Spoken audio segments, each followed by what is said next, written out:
আপনি কি মনে করেন কুমিল্লা মানেই শুধু শালবন বিহার আর রসমালাই? তাহলে ভুল করছেন। এই শহরের বুকেই লুকিয়ে আছে এমন কিছু রহস্যময় এবং সুন্দর জায়গা যা ৯০% মানুষের চোখের আড়ালে। চলুন আজ হারিয়ে যাই কুমিল্লার সেই অদেখা সৌন্দর্যে।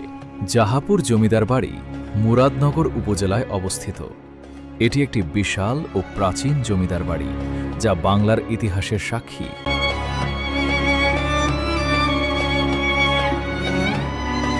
চণ্ডীমুড়া মন্দির লালমাই পাহাড়ের চূড়ায় অবস্থিত এটি প্রাচীন হিন্দু মন্দির।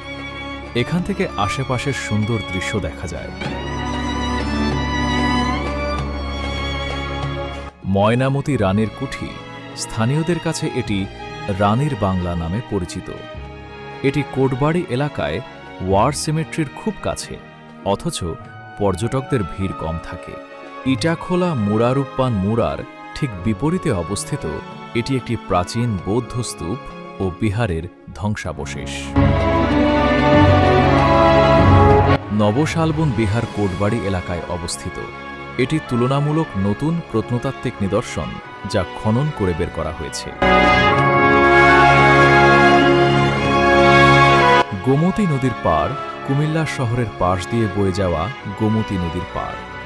বিশেষ করে বিবির বাজার এলাকাটি বিকেলে হাঁটার জন্য চমৎকার।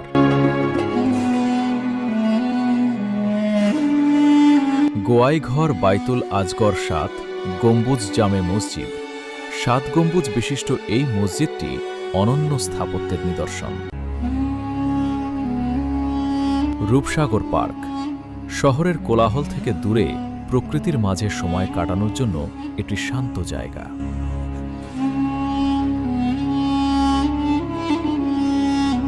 কোটবাড়ি চবি বিজ্ঞান ও প্রযুক্তি বিশ্ববিদ্যালয় এলাকা।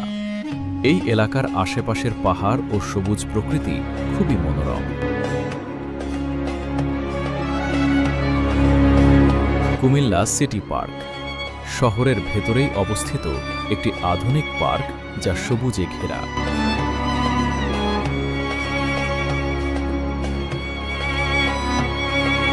সবাই যা দেখে তা তো দেখাই হলো, কিন্তু যা কেউ দেখেনি তা দেখার আনন্দই আলাদা। পরবর্তী ছুটিতে আপনার গন্তব্য হোক কুমিল্লার এই অদেখা রত্নগুলো। তো কবে যাচ্ছেন?